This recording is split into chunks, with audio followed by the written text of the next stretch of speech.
रावण मर चुका था, लंका जल रही थी, राम अयोध्या लौट चुके थे। लेकिन एक स्त्री जिसकी वजह से पूरा रामायण युद्ध हुआ, वह अचानक इतिहास से गायब हो गई। क्या आप जानते हैं रावण के मरने के बाद शूर्पणखा के साथ क्या हुआ? आज की कहानी आपकी सोच बदल देगी। मित्रों, रामायण को हम राम और रावण की कथा मानते हैं, लेकिन कुछ कहानियाँ ऐसी भी हैं जो युद्ध से भी अधिक पीड़ादायक है। ये कहानी है शूर्पणखा की। शूर्पणखा राक्षस कुल की राजकुमारी, रावण की बहन, कुंभकर्ण और विभीषण की भी। पर वह केवल रावण की बहन नहीं थी, वह एक स्त्री थी जिसने प्रेम चाहा, सम्मान चाहा और स्वीकार चाहा। जब वह दंडकारण्य वन में भगवान राम के सामने आई तो वह युद्ध नहीं चाहती थी, वह केवल एक जीवन साथी चाहती थी। शूर्पणखा ने राम से प्रेम व्यक्त किया, लेकिन राम ने सीता की ओर संकेत किया। वह लक्ष्मण के पास गई और वहीं उसका अपमान हुआ। नाक कटी, सम्मान टूटा और एक स्त्री के हृदय में प्रतिशोध ने जन्म लिया। यही वह क्षण था जहाँ से रामायण का युद्ध शुरू हुआ। लंका का युद्ध समाप्त हुआ, रावण मर गया, कुंभकर्ण पहले ही वीरगति को प्राप्त हो चुका था, विभीषण राजा बना, लंका फिर से बसी। लेकिन शूर्पणखा, ना कोई उत्सव, ना कोई उल्लेख। ये जानकर आप हैरान होंगे कि वाल्मीकि रामायण में रावण वध के बाद शूर्पणखा का नाम लगभग समाप्त हो जाता है। न उसका विवाह, न उसका दंड, न उसकी मुक्ति। यह मौन सबसे बड़ा रहस्य है। क्यों? कुछ विद्वानों के अनुसार रावण की मृत्यु के बाद शूर्पणखा टूट चुकी थी।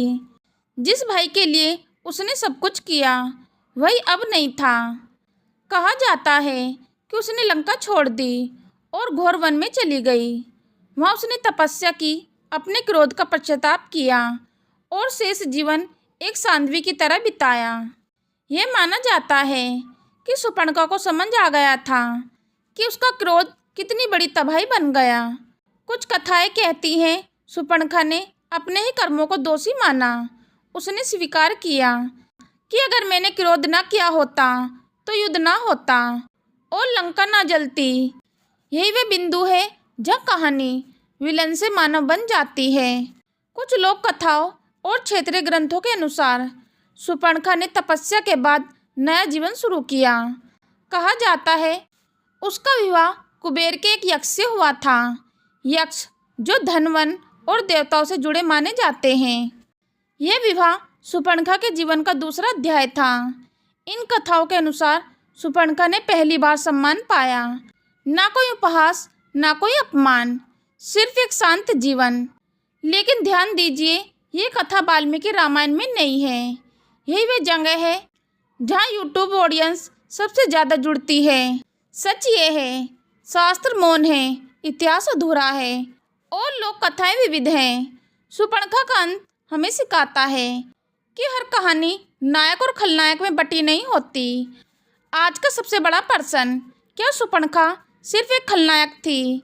यह एक ऐसी स्त्री जिसकी भावनाओं को समझा नहीं गया, जिसने प्रेम मांगा, अपमान पाया। आज भी जब कोई स्त्री अपनी इच्छा व्यक्त करती है और समाज उसे ठुकरा देता है, तो क्या हम शूर्पणखा को फिर से नहीं दोहरा रहे? इतिहास सिर्फ पढ़ने के लिए नहीं होता, वह समझने के लिए होता है।